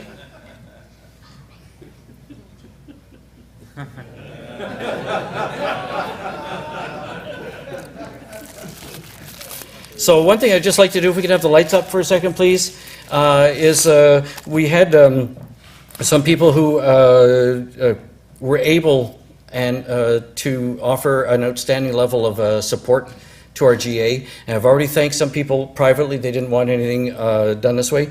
But Art and Ann Fraser were some who did some. Could you guys come down? We've got a little thing of appreciation for you.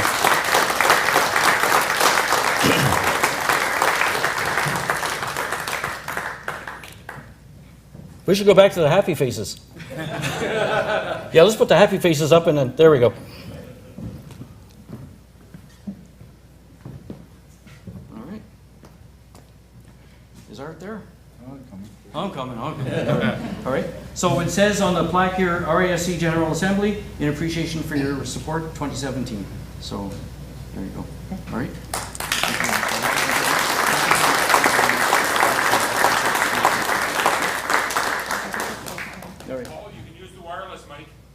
It's okay. That was a secret whisper.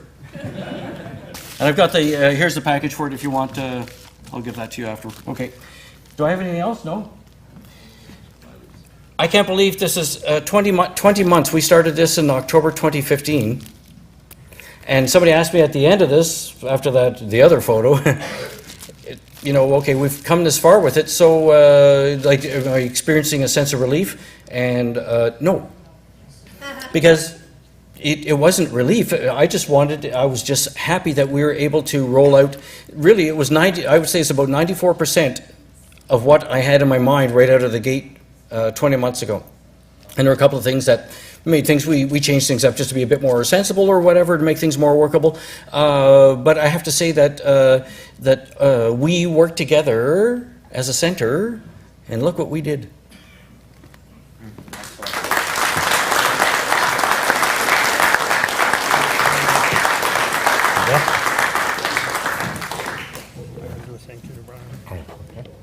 Yeah, okay. Just take that. Okay. Just before we go on, back in October 2015, I got a call from national office encouraging us to host this GA in 2017. Before accepting, I put out a few feelers, and Brian immediately said that he would love to take on the lead of organizing the GA. I spoke with Bridget on the weekend, so I know there were many times since when he regrets opening his mouth. I also know that Brian was the right person for the job, and the proof was clearly demonstrated this weekend. I don't know how many people commented about how well organized everything was and how smoothly everything ran. Now, I'm sure Brian would agree that it, sorry, can't read my own notes, would agree that it was wasn't as flawless as it appeared, but that's just further testament to how well in hand he had everything. If you were there, you know that. From conversations I've had with Brian, I know that he couldn't have managed without the tireless support of Tim. From dealing with booking rooms to selecting speakers to dealing with national, they made a great team, and they're still speaking to each other. Gentlemen, you've done us proud. Thank you for everything you've done.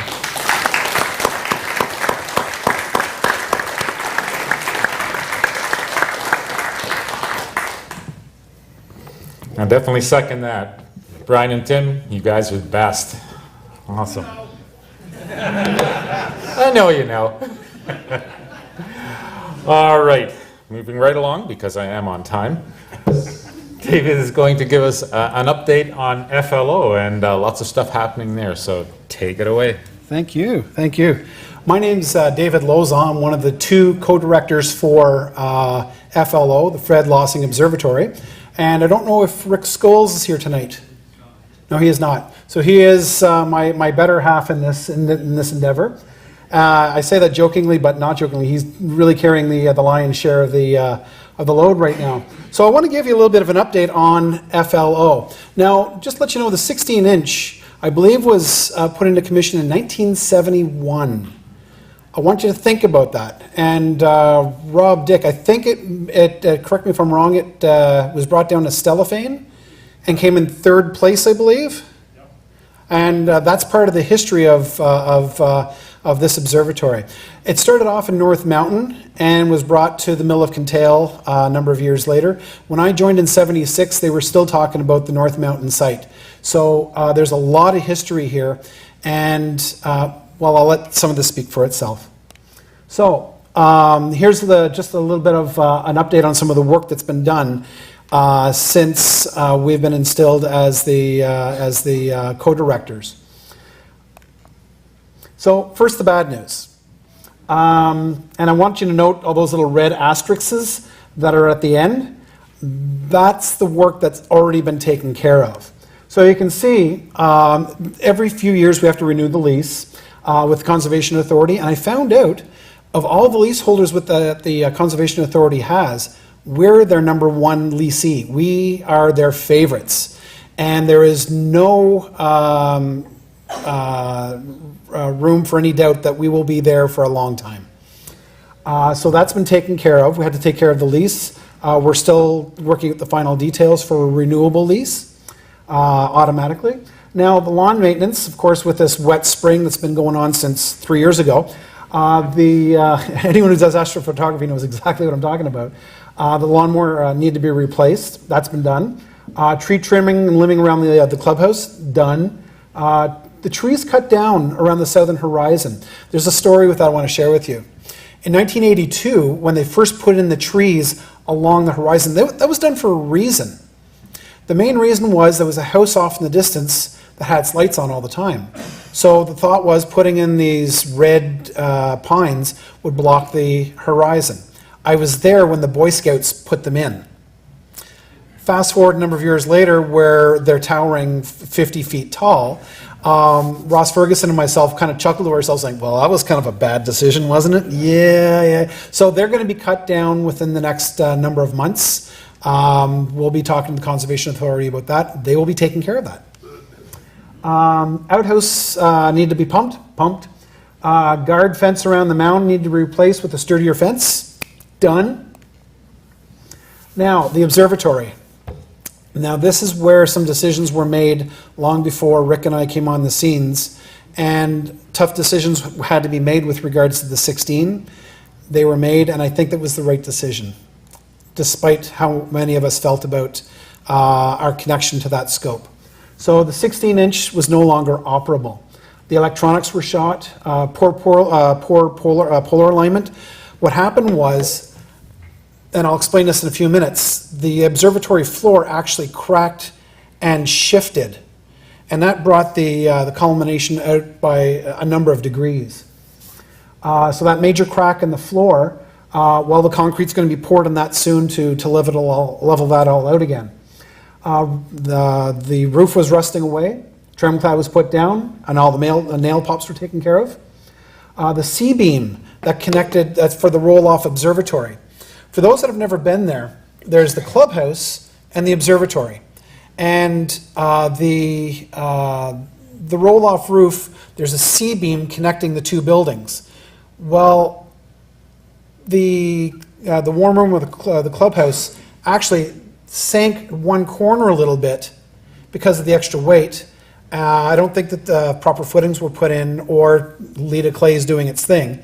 But anyways, it put an extra stress on both buildings. The observatory wall actually formed a crack from the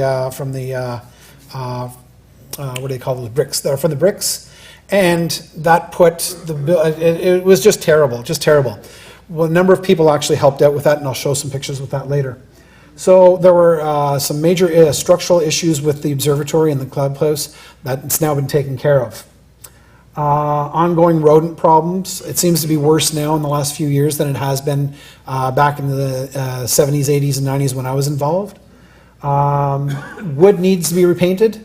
It's being done right now. We're almost about 3 or 4 hours, and we are done painting all the painting that needs to be done. Storing the lawnmower in the observatory. Being a telescope maker, I know that hydrocarbons and optics don't go well together, and I think this is one of the things that factored into the deterioration of the 16-inch mirror faster than I think it should have been. So we are going to be putting in another outbuilding to take care of storing that equipment out where it really needs to be taken care of. So we're looking at maybe even doing that this weekend. The warm room, that sinking corner of the clubhouse, which ended up breaking the wall of the observatory with the cracks. Those cracks have now been filled in, and we've put in a MacGyver method of solving that problem, which could be in the long term a really good solution because it's adjustable. So we've made something that if it sinks any further, we can adjust it a bit further. All the metal and wood's been painted or about to be painted. Wood panels on the roof section need to be replaced.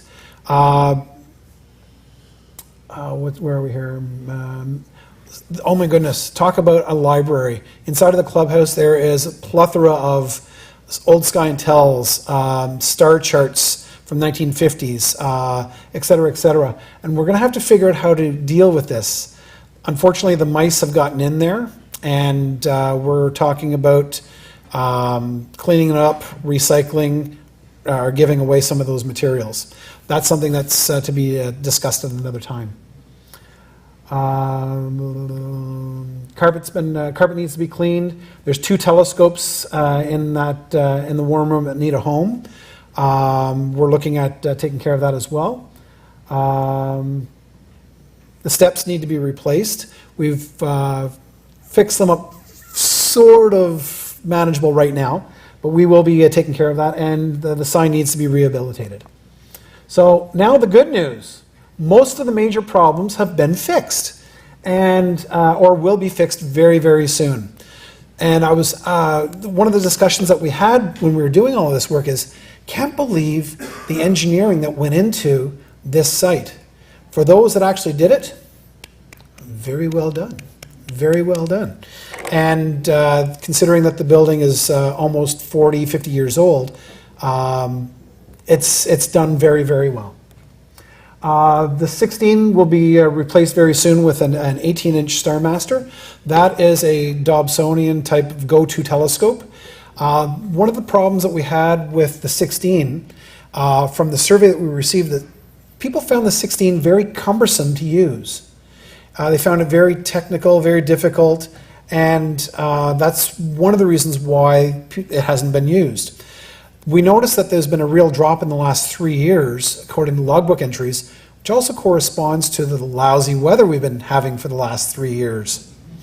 And I apologize for that. That's when I bought my Losmandy and my 10-inch. And about a month after that, the bad weather started. So that was me. My bad. Sorry about that, okay? It was, yeah. Well, you can meet me up in the parking lot later. But the 18-inch is a marvelous telescope. And once we get trained on it, then we'll be able to train other people. And that will be happening within the next month or two. There are plans in the works for another observatory to house a C-14. And the mound will be expanded for the C-14 and for an observational platform. So, just to let you know that yes, heroes really do exist. And I'll just show you some of the pictures of some of the work that's been done. And these are my heroes. Now, just a little sign of maybe we're on the right track. I don't know if you can see this. And where's everything? This arc right here. This arc actually went almost 90 degrees to the sun. And these types of, I've seen these arcs before, when you get those completely hazed over days where it's a completely even haze. You can actually see these spherics quite well. I've never seen one with a rainbow. And this was on our first major work day. And I thought, okay, we're on the right track here. We're on the right track.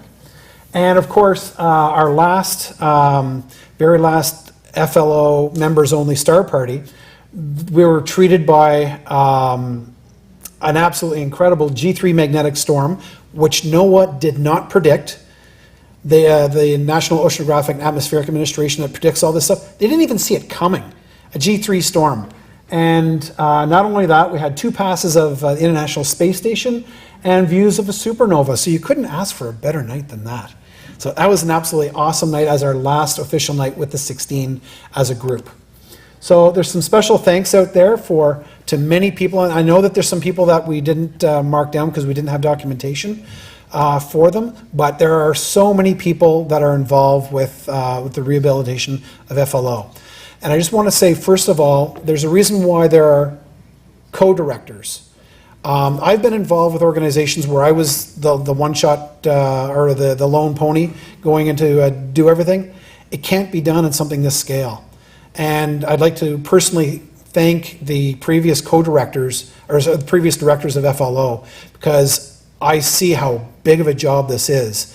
And the only reason why it's working now is because of the people in this audience and at home that are really helping us out with this an awful lot. So once again, I'd like to thank you for the work that you've done. So thank you very much.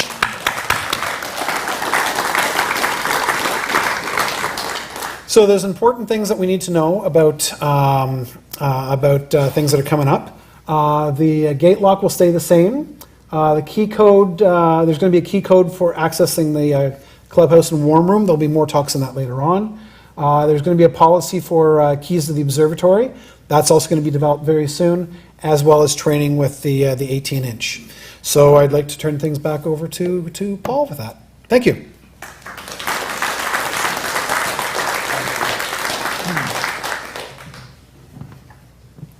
Oh, thank you. That was an excellent summary. All right, moving on to the last portion of our meeting. We've got a number of observation reports tonight. So first up, actually these are the order of our presenters. So first up on deck, Gordon. Center one's advanced? Yeah, no, this one. That's Which one? advance, the That's big one. yeah. And that's back, and that's laser. Okay, I think I got it. Good evening. Just one further note to David's excellent report. Excuse me.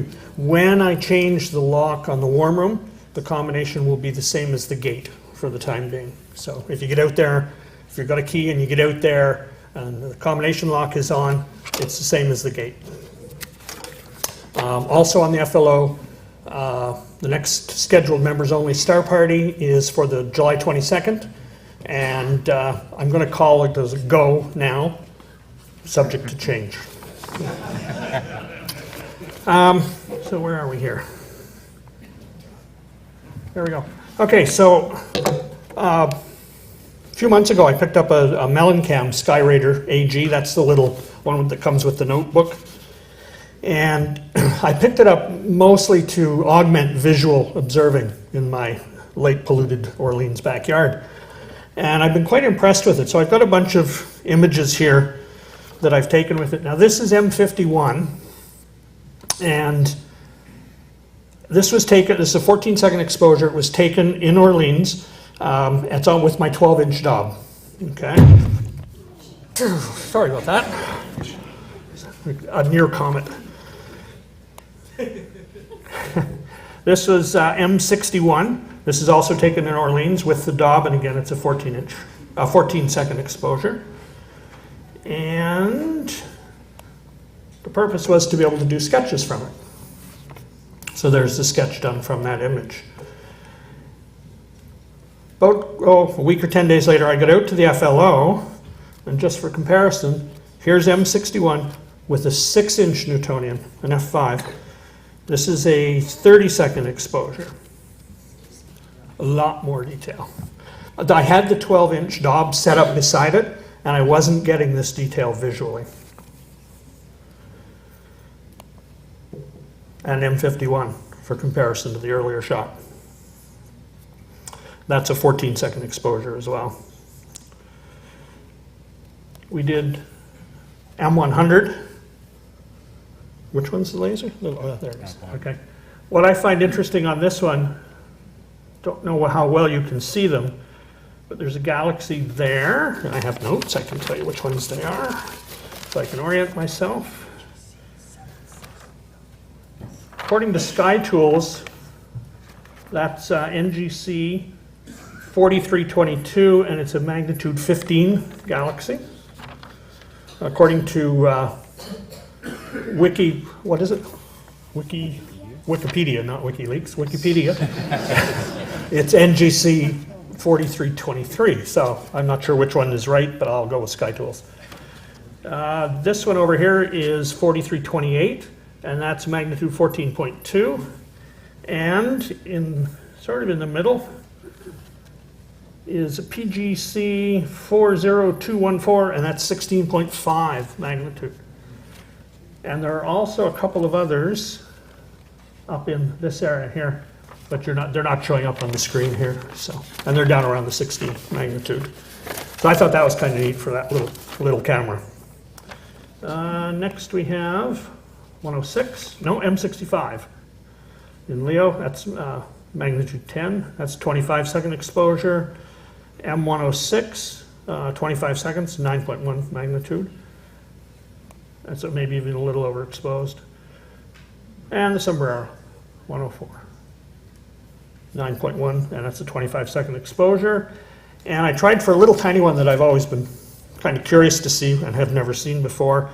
Picked it up. That's Dwarf Galaxy, NGC 2537, the Bear Paw Galaxy in Lynx. It's magnitude 12.3. That's 25-second exposure as well. And we also got M101. So that's a magnitude 8.4. That's a 30-second exposure. Again, that's with a 6-inch telescope.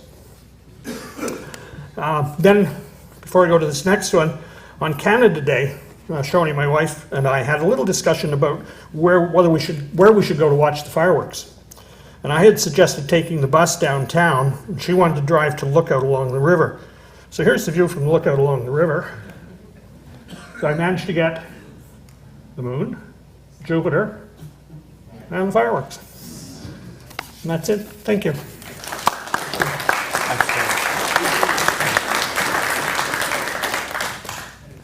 All right, next up is John. Thanks, Paul. Yeah. Okay, I've always liked doing wide field astrophotography, and just a couple of months ago I acquired a rather unique camera which it's a 360-degree panoramic camera, and these things have only been on the market for consumers grade for less than 2 years, this is maybe a year and a half. And I got this again for the eclipse, and I didn't really expect much of it for astrophotography because it's clear aperture, it's so tiny that this is here it is, you can't really see it, but maybe, it's got 2 fisheye lenses, 1.3 millimeter f2.0 lenses, 2 12 megapixel chips, and when you take a picture, it takes 2 simultaneous images and then fuses them together in real time. So this was done at the night of the FLO star party. It was also the same night as Rob Dick's open house. And there was that aurora. And again, the camera, it goes up to ISO 1600 and 60 seconds exposure, but I found the best combination is about 30 seconds on ISO 800 because otherwise it's a bit grainy or else you see a little bit of star trailing, so that's the best combination. But with that combination, I'm getting down to 7th magnitude in the space of, a 30-second exposure. Just to compare it to a regular camera, say a 50 millimeter lens on a standard SLR, it gives a frame size of 41 by 29 degrees, which is 1100 square degrees. This thing gives an entire sphere in one shot, which is 42,000 square degrees. So effectively, one shot on this camera is the equivalent of taking 40 SLR images simultaneously, which means that once you've got the image, you can scroll around and get almost an infinite number of different views just from by zooming in, out, and changing the viewpoint. Now this is one screenshot, but the 3 links on the bottom go to my website where my 3D or 360 images are kept. And so Chris, could you maybe just go to the first one? Now this was taken at the first week of March at the Winter Star Party in Florida, in the Florida Keys. You can see the Southern Cross right on the very bottom there. So there's various different kinds of projections you can do. You can rotate them around and show in all directions. I was wondering, where are the buttons that normally? Oh, there they are. Yeah, okay. Yeah, you can look straight up, and if you do the other way, you can get this, what they call the tiny planet effect. There's actually a better way of doing it. So Chris, if you could click on the last icon, which is the one that gives a different, and then click on that one. There you've got, so like I said, I didn't buy this. Actually, I didn't even buy it. I got it free with air miles. But anyways, you can get them on Amazon now. And it certainly exceeded my expectations for astrophotography. The next 2 were taken at Rob Dick's place for that open house, which was the same night as the Flow, the Flow Star Party.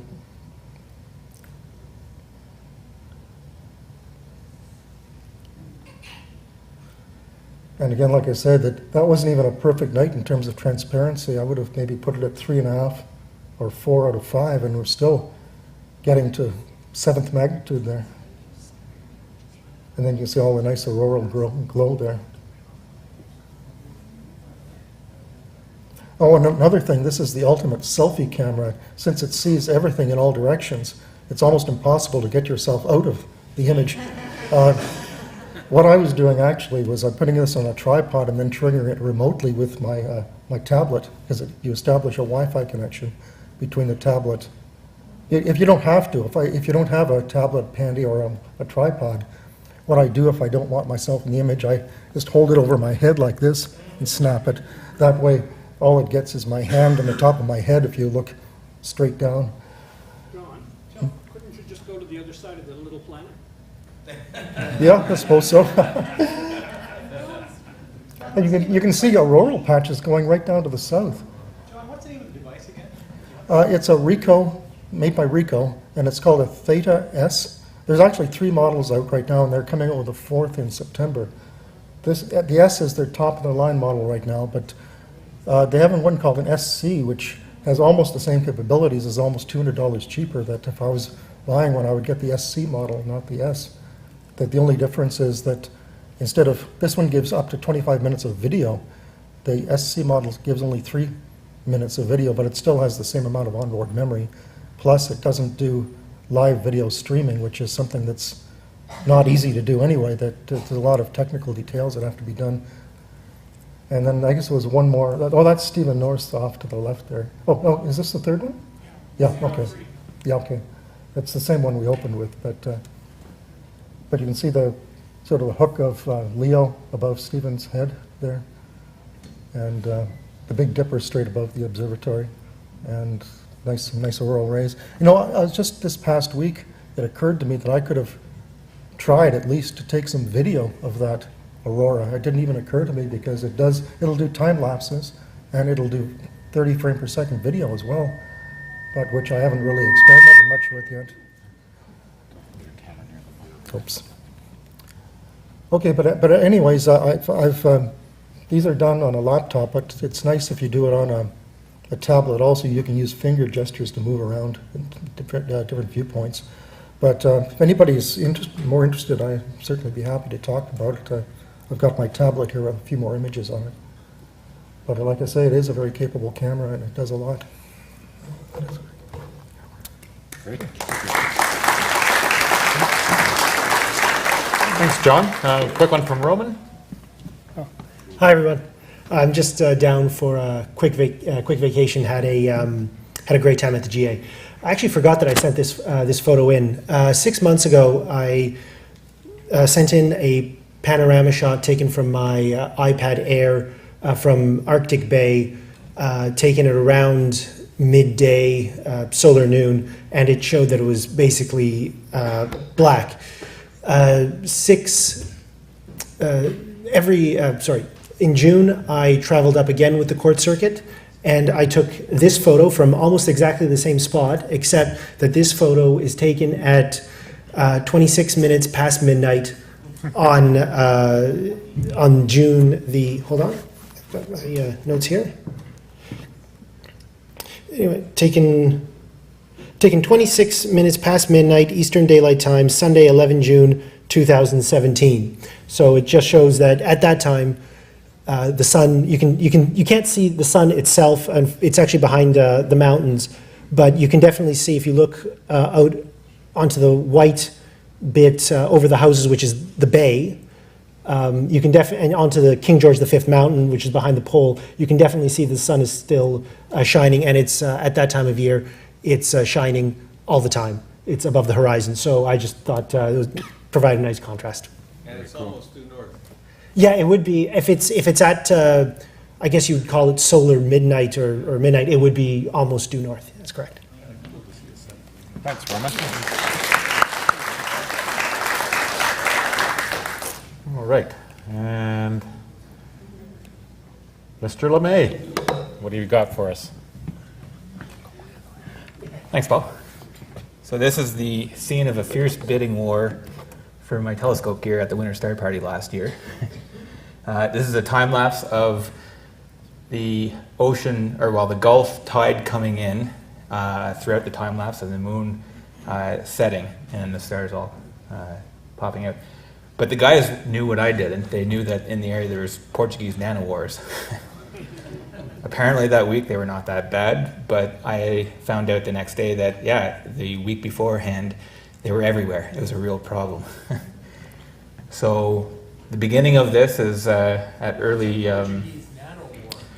It's like a jellyfish, but it's not a jellyfish. There's another term for it. It can be a fatal bite if it gets you. But so watch the tide come in here, and you'll notice that the sky is very bright because the very crescent moon. The exposure is a long exposure, so the moon, and this is part of the reason why it doesn't look perfectly round there. It's because it was a crescent. So it sets, and you've got Key West in the distance there. Someone turns off their LED lights, I think, and then you have just the sodium lights. You can see the cars go by on the local highway there, and the many hundreds of people at the Star Party as they're using their telescopes. And you've got the Pleiades setting there, and Orion up to the top, and the local cell phone tower that we had there. And then right now, in the time lapse, this is about midnight or so, I got my bathing suit on and my water socks, waded out into about a meter of water and retrieved the time-lapse slider.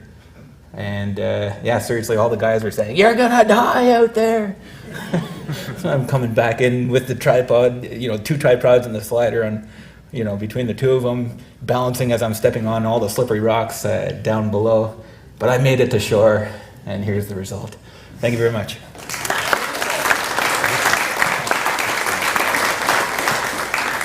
Well done, Eric. Glad you didn't get bit there, too.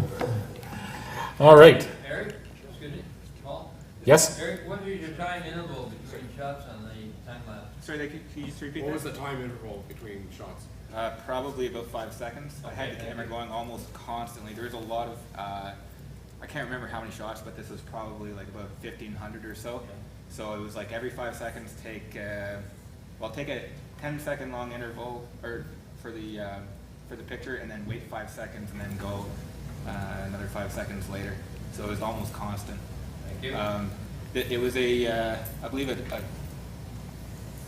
think it was the 24mm f1.4 Rokinon that I used for this, and I would have had that stopped down to f2 to give you an idea. It was probably ISO, I think it was like 800 or so, ISO 1600 the most, because the moon was very, very bright, which really limits you. All right, thank you. Thanks again, Eric. Just got a couple for you myself tonight there. My turn to kvetch about rotten weather and stuff, but did manage to get a few clear nights in the last month and a half or so. So I was looking at shooting Comet Johnson, one of a number of reasonably bright comets that are gracing our skies this year. For we only had clear skies to see them. This view I shot just with the 200mm lens and a 1.4 teleconverter back in the middle of May. I was hoping to do a much longer exposures on this, but again the clouds moved in, so I had to wait until just about a couple of weeks ago, where I managed to get to bag the same comet with my 11-inch. Much longer exposures there, but again, once I got everything set up and rolling, I only managed to squeeze off about 6 shots, ranging from 3 minutes up to about 7.5 minutes before again the clouds moved in. So I'm just going to blow through this next sequence, just 6 images there, taken pretty much one after the other, and you can see this comet's motion over a period of 34 minutes. So I'll just advance these as we go. So 34 minutes. In that time span, it moved about 33,000 kilometers and was about almost 1 astronomical unit away from us. The last one, you can see there was a satellite that graced the image there as well, and within 30 seconds, the clouds wiped me out for any further observations. So this comet is still visible. For those of you that are into seeing this, it's not naked eye. It's down around 7.5 or so. And it's in lower Virgo, and so when the next moonless window opens up in about 8 to 10 days, you should be able to see this, but it will be your last opportunity. It's a nice object actually through binoculars there if you're under a dark sky, and you shouldn't have too many problems finding it. So that's what I have for you this month. All right. Thank you. So that's it for our observations. Just a few closing notes here in terms of our free public star parties. As you know, we hold those in the Diefen bunker. The map is there, and certainly you can access that information from our website if you're not familiar with the location, or if you're new to our meetings there. You can see that the Diefen bunker is actually there, and the library is there, and this is where we hold our observing sessions. So. Excellent to come out when we get clear skies. Now, yeah, are you running that one for me, Chris? Thank you. So we got wiped out in June. Pretty much, I think every night was a disaster there. So we're hoping for clear skies in July when we run our next star party, and that 14th is next Friday, primary date, and. If by any weird chance it should be cloudy, then we'll shoot for it. We'll shoot for the 15th and the 22nd. So. Is there still the national one on the 29th? I'm sorry? Are they still doing the national one on the 29th? On the 29th? I'm not aware of that. Chris, are you aware of that? No? I can't hear the question here, but Mike's also probably best to answer. Okay. It hasn't been organized. It hasn't been organized? Okay, so we're good with these dates though, right? Okay. All right. And for those of you that have never been, they are a good outing there. And when we do get clear skies, it's a reasonably dark sight there at the star parties. So come on with your scopes there. And just to close off, was on Thursday. We had last night. We had an occasion at the Cube Gallery. Their Noir, I believe they call it. It's basically a public, it's a gathering at the Cube Gallery devoted to astronomy, and there's, believe it or not, there's a star party in the middle of town there where I was told that there was some viewing there. We did get clouds, of course, no surprise there, but we did get some viewing, and Eric gave a talk on time-lapse imaging. So well done on the Cube Gallery. I hear it was also quite well attended. All right. And yeah, I'll just flash this one up. We're still looking for folks to help us out in some of these positions. So again, if you're interested, please please let Chris or myself or Mike know. Thank you. Paul, can I speak to that for one? Yes, you certainly may, Mike. Yeah, thanks everyone. I'll be really quick about this. So the event that we just had last night, which was really successful at the Cube Gallery, was because Eric LeMay organized that event. He not only did he talk, but he also organized the folks with scopes. And it was very much appreciated, and there was a terrific response from one of the co-owners of the Cube Gallery, Don Monet. So really well done, Eric. The reason why we put up this slide here is we really are we're in desperate need of an outreach coordinator, a star party coordinator, and the member event coordinator is somebody would like to have. I'd like to put more time to that myself and less time into the outreach role. I can't emphasize enough, we really need a star party coordinator. So what the star party coordinator does is a couple of things. That person sets the schedule, which we already have this year, so we're good for that. But that person also gives the go, no go, promotes the star parties, works with Gary Boyle to make sure that their media announcements have gone out.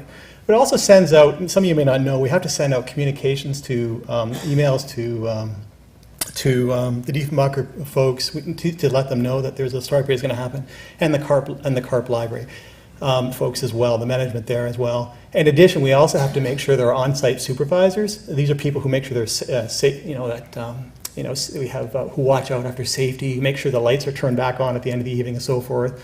So that star party coordinator, it's a fairly important role, and we need that star party coordinator to proceed with the events for the remainder of the year, including next week. So if we don't have a star party coordinator, folks, that's it. We can't run the event next Friday or Saturday or whenever the backup dates are.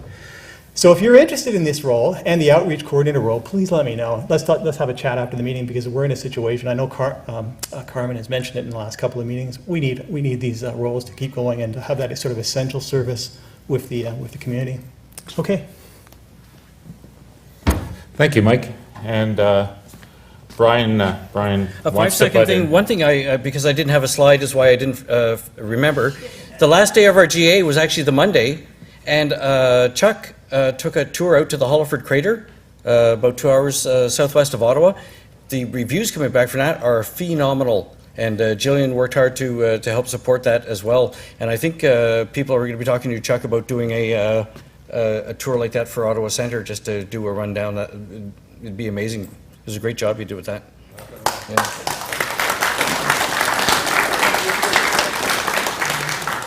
Thanks, Brian. All right, Estelle's pick of the month, 1001 Celestial Wonders to See Before You Die. And just don't forget to order up the clear sky for that.